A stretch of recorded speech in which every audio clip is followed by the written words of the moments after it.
Pernahkah kamu berpikir bahwa hidupmu seperti sebuah mobil? Sekarang, kita akan membahas buku Life's Amazing Secret yang ditulis oleh Gaur Gopal Das, seorang biarawan India, lifestyle coach, dan motivational speaker yang sangat populer di dunia karena telah berbagi kebijaksanaannya dengan jutaan orang. Buku debutannya yang juga akan kita bahas ini memuat pengalaman dan pelajaran hidupnya dan menjadi karya yang inspiratif dan ringan, membantu pembacanya menyelaraskan diri dengan kehidupan yang diinginkan. Das mengatakan dalam buku ini bahwa analogi ini dapat membantu kita membuka rahasia kehidupan yang seimbang. Agar bisa berjalan baik, mobil membutuhkan keseimbangan dengan 4 ban penopang keempat sisinya. Jika satu ban kempes, mobil menjadi tidak seimbang dan tidak berjalan dengan baik. Das meyakini prinsip ini juga berlaku dalam kehidupan kita. Oleh karena itu, kita akan mengkaji 4 bidang utama dalam hidup, yaitu kehidupan pribadi, profesional, hubungan, dan posisi sosial. Bab 1. Bersyukur atas hal-hal kecil. Mungkin kedengarannya klise, tapi sebenarnya sangat berguna. Das yakin menumbuhkan sikap bersyukur adalah kunci untuk mengembangkan kehidupan yang bermakna. Meski sulit, tapi itulah mengapa penting. Mengeluh itu mudah untuk melihat kehidupan kita dan membuat daftar panjang semua hal yang kita harap berbeda. Mungkin kita berharap kita lebih pintar, tinggi, atau cantik, atau merasa iri pada orang lain, atau marah karena harapan tak tercapai. Tak diragukan lagi, jika kita melihat cukup teliti, kita dapat dengan mudah menemukan hal-hal untuk dikeluhkan. Dalam buku ini, Das sang penulis mengajak kita untuk berpikir kritis terhadap pola pikir tersebut dan bertanya pada diri sendiri, apa jadinya jika kita memiliki sikap tersebut? Mengeluh sepanjang waktu tidak akan membantumu mencapai apa yang diinginkan. Merasa marah karena kemewahan tetangga juga tidak akan membawa mobil mewah itu kepadamu. Sebaliknya, hidupmu akan diwarnai oleh perasaan sedih, marah, dan kekecewaan yang tidak bermanfaat bagi siapapun. Sikap negatif ini hanya bisa membuatmu dan orang di sekitar tidak nyaman dan meningkatkan rasa penderitaan. Jadi, alihkan fokus dan berusahalah untuk mensyukuri hal-hal yang kamu miliki. Tentu saja, mungkin diperlukan sedikit usaha untuk menumbuhkan sikap bersyukur. Namun, hal ini telah terbukti bahwa banyak hal baik datang dari sikap positif. Alasannya adalah kita sudah tahu bahwa stres adalah akibat dari tekanan yang kuat atau hal-hal negatif. Hal ini melelahkan kita dan menyebabkan kita menjadi panik, gugup, dan khawatir. Stres akan berdampak pada kehidupan kita apapun yang terjadi. Jadi, penting bagi kita untuk tidak menciptakan stres yang tidak perlu bagi diri kita sendiri dengan mencari hal-hal untuk dikeluhkan dalam hidup. Dan karena tidak mungkin menghilangkan seluruh stres dalam hidup kita, sangat penting untuk menemukan cara positif untuk mengatasi stres yang kita hadapi. Jadi, jika ingin memupuk kehidupan yang bermakna, kamu perlu mengembangkan hati yang bersyukur, dan itu adalah awalan yang penting. Untuk mengatasi tekanan hidup, seimbangkan dengan hal-hal kecil yang menyenangkan, seperti berbagi meme lucu atau pesan lucu ke sahabat yang dapat membuat kalian tertawa. Cermati kehidupanmu. Temukan banyak momen kecil untuk disyukuri setiap hari. Apapun yang membuatmu bahagia, yang terpenting adalah memupuk dan mensyukurinya. Dengan melihat hal-hal tersebut, pandangan hidupmu akan meningkat. Kamu juga akan menemukan bahwa momen-momen bahagia bisa mengurangi stres dan mereset hubungan pendek yang sering terbentuk selama hari kerja yang penuh tekanan. Hal itu juga membantumu fokus pada hal positif yang penting untuk meredakan stres. Meskipun mencoba mempertahankan semangat bersyukur, terkadang ada tugas yang terasa tidak masuk akal dan tidak disukai. Oleh karena itu, penting untuk bekerja ekstra keras dalam menumbuhkan sikap bersyukur. Terkadang ini mungkin sulit, dan terkadang sulit untuk berkonsentrasi pada tugas yang tidak disukai. Namun, dengan fokus pada aspek positif kehidupan sebanyak mungkin, kita bisa meningkatkan pandangan secara keseluruhan. Contohnya, mungkin kamu membenci bagian tertentu dari pekerjaanmu, tidak ada hal positif tentangnya, dan selalu membencinya. Namun, tugas itu bisa menjadi batu loncatan menuju sesuatu yang lebih baik setelah kamu menguasai keterampilan tersebut. Atau mungkin, tugas itu sekedar membayar tagihan yang bisa kamu syukuri. Mengubah perspektif dengan cara-cara kecil seperti ini mungkin terdengar sepele, tapi dapat membuat perbedaan besar. Bahkan, jika pandangan hidupmu menjadi lebih sedikit positif, itu dapat mengurangi stres dan meningkatkan kesehatan mental dan fisikmu. Jadi, luangkan waktu untuk berhenti sejenak, nikmati momen kecil, dan berterima kasih dalam hati saat tidur setiap malam. Hal positif kecil mungkin terdengar klise, tapi otak kita seperti komputer yang bisa kita program. Pilihannya ada pada kita, apakah kita ingin fokus pada hal positif atau negatif. Pemikiran dan sikap sederhana dalam menjalani hari-hari dapat membantumu memprogram otak. Jadi, jika ingin membangun kebiasaan kecil dan bahagia, mulailah dengan melihat dari sisi baiknya. Bab 2. Temukan kedamaian melalui perhatian. Apakah kamu menganggap dirimu sebagai orang yang spiritual? Banyak orang yang tidak mengidentifikasikan dirinya sebagai orang spiritual atau religius karena percaya bahwa spiritual tidak diperlukan untuk mengatasi kehidupan bermakna. Di buku ini, penulis meyakini bahwa memupuk kehidupan spiritual sangatlah penting untuk membuka rahasia hidup bahagia, dan perhatian penuh adalah cara terbaik untuk memulainya. Kamu tidak perlu beragama atau percaya pada dewa tertentu untuk melatih kesadaran, karena mindfulness ini fokus pada meditasi dan kesadaran spiritual tanpa menempatkan satu agama sebagai pusatnya. Meskipun meditasi saat ini populer, penting untuk menyadari bahwa ini lebih dari sekedar tren. Hal ini adalah latihan untuk otak kita.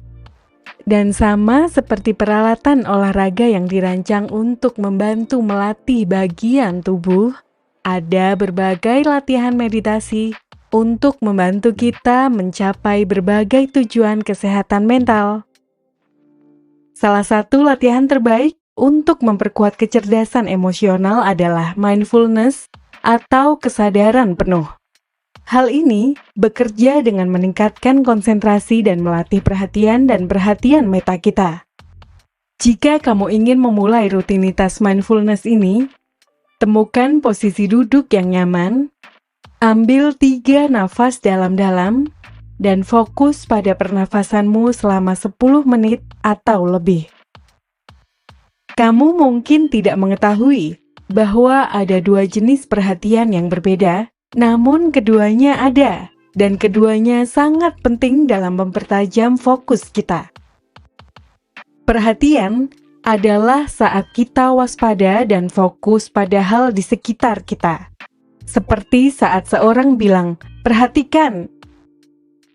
Di lain hal, perhatian meta adalah kemampuan untuk memperhatikan proses perhatian itu sendiri. Ini melibatkan kesadaran tentang bagaimana kita fokus, apa yang kita fokuskan, dan mengapa kita fokus pada hal itu. Perhatian ini merupakan fokus pada momen saat ini dan tidak terpaku pada masa lalu atau masa depan. Sadar dan hadir dalam setiap momen. Misalnya, seseorang yang sedang bermeditasi dan fokus pada pernafasannya dan tidak teralihkan oleh pikiran yang mengganggu. Melatih perhatian meta bisa membantu kesuksesanmu sehari-hari dengan meningkatkan fokus setelah mengatasi gangguan dan kembali ke saat ini. Dengan konsistensi, kamu dapat melatih konsentrasi dalam jangka waktu lama, meningkatkan produktivitas, dan juga ketajaman mental. Mindfulness tidak hanya membantu fokus, tetapi juga merelaksasikan pikiran, melepaskan stres, dan membawa otak ke keadaan bahagia semula seperti saat kita masih anak-anak. Kamu bisa menerapkan mindfulness dalam kehidupan sehari-hari, seperti makan dengan penuh perhatian atau berjalan dengan kesadaran penuh. Hal tersebut membantu membawa kedamaian ke dalam rutinitas harian. Mindfulness adalah latihan, dan konsistensi lebih penting daripada hasil yang cepat. Jika pikiranmu melayang, bawa kembali perhatian pada saat ini tanpa penilaian. Bab 3. Buka potensi profesionalmu. Orang sukses paham, untuk sukses perlu terus beradaptasi dan belajar dari pengalaman. Dalam bagian ini, kita akan eksplorasi pelajaran kunci untuk mencapai kesuksesan. Di buku ini, penulis menekankan pentingnya berpikir kreatif dan berani menantang status quo, meskipun pola pikir itu sulit dikembangkan karena pengaruh sosial. Meski menjunjung nilai seperti sopan santun, penulis menyoroti pentingnya mengetahui kapan harus bersuara dan menghadapi tantangan. Mengetahui kapan harus melibatkan diri dalam hal-hal tersebut menjadi sangat penting dari perspektif bisnis. Tanpa kemampuan berpikir out of the box, peluang untuk ide kreatif yang dapat menghasilkan produk sukses bisa terlewatkan. Sebagai contoh, dalam upaya menghasilkan produk inovatif, penting untuk mampu berpikir kritis dan kreatif. Menghadapi tekanan, atau mungkin menghadapi kegagalan, atau kamu mencoba ide-ide baru yang mungkin tidak selalu diterima oleh semua orang. Meskipun beberapa ide mungkin tidak berhasil, percobaan yang terus-menerus diperlukan untuk menemukan ide yang potensial. Das, sang penulis, berpendapat bahwa jika kamu tidak berani mencoba, bisnismu kemungkinan besar akan ketinggalan. Oleh karena itu, Das mendorong untuk memperbarui pola pikir, mengendalikan emosi, dan mengadopsi strategi baru agar dapat bertahan di dunia bisnis yang perubahannya sangat cepat. Jadi, bagaimana caranya? Langkah pertama adalah dengan mengakui bahwa kegagalan bisa menjadi sebuah peluang. Tidak ada yang suka gagal, atau mengakui bahwa kita melakukan sesuatu yang buruk. Sehingga seringkali kita membayangkan kegagalan sebagai hasil yang buruk yang mungkin terjadi dalam situasi apapun. Namun kenyataannya, kegagalan adalah kesempatan untuk belajar. Setiap kali kita melakukan kesalahan, kita memiliki kesempatan untuk memahami cara memperbaikinya. Jadi, jika kita bisa mulai dengan melepaskan rasa takut dan menerima kegagalan sebagai sebuah peluang, kita akan berada di jalur untuk mempelajari hal-hal baru. Bab 4.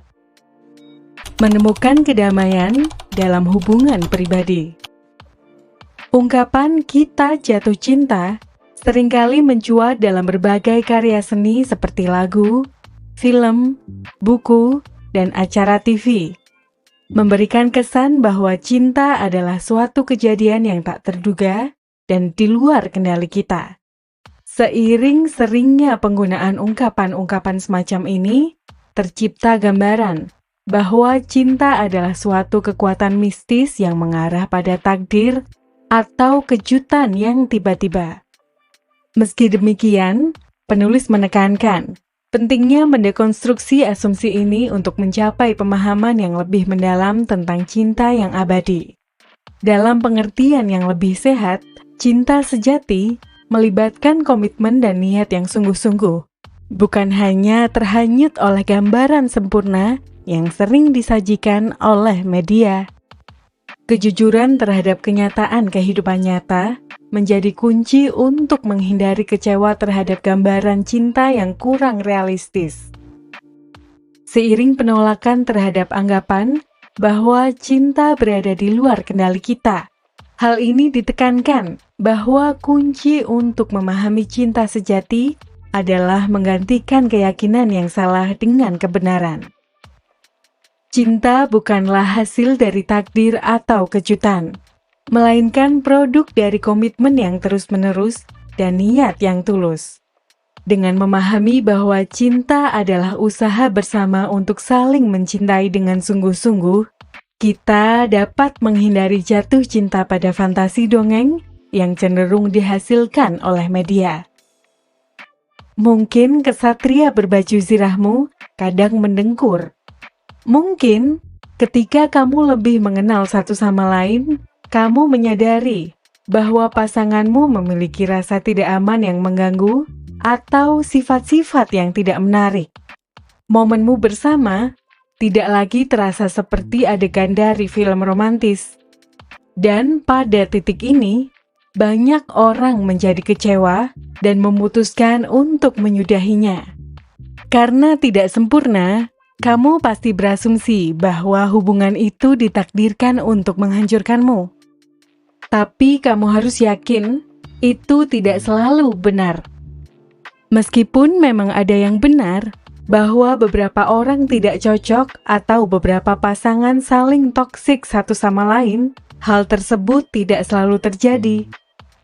Terkadang, hubungan ditinggalkan karena orang salah paham atau berasumsi bahwa hubungan akan hancur hanya karena masa bulan madu telah berakhir. Namun, sang penulis tahu bahwa cinta sejati hanya tumbuh subur seiring waktu, kepercayaan, komitmen, dan komunikasi timbal balik. Bagian terakhir ini sangat penting karena pertumbuhan bersama adalah unsur terpenting dalam hubungan yang sukses. Itu karena pertumbuhan bersama melibatkan kejujuran dan realisme. Kamu menerima bahwa kamu tertarik satu sama lain, tetapi tidak satu pun dari kamu yang sempurna. Kamu menerima bahwa kamu akan mengalami hari-hari yang buruk, hari-hari yang penuh tekanan, atau hari-hari yang membuatmu kesal satu sama lain. Dan daripada menyerah satu sama lain, kamu berkomitmen untuk tumbuh bersama dan mendorong satu sama lain untuk menjadi lebih baik. Kadang, kita melihat kehidupan orang lain dan bertanya-tanya tentang rahasia kesuksesan mereka. Menurut penulis, rahasia ini sebenarnya dapat diakses oleh semua orang. Dalam analogi mobil, hidup harus seimbang di 4 bidang utama, yaitu pengembangan pribadi, profesional, hubungan dengan orang lain, dan kehidupan spiritual. Dengan memupuk sikap bersyukur, melatih perhatian, dan menerima kritik membangun, kita dapat mencapai kedamaian pribadi dan meningkatkan potensi profesional. Selain itu, berhubungan dengan orang lain secara bijaksana dan penuh dedikasi dapat memperkuat hubungan sosial.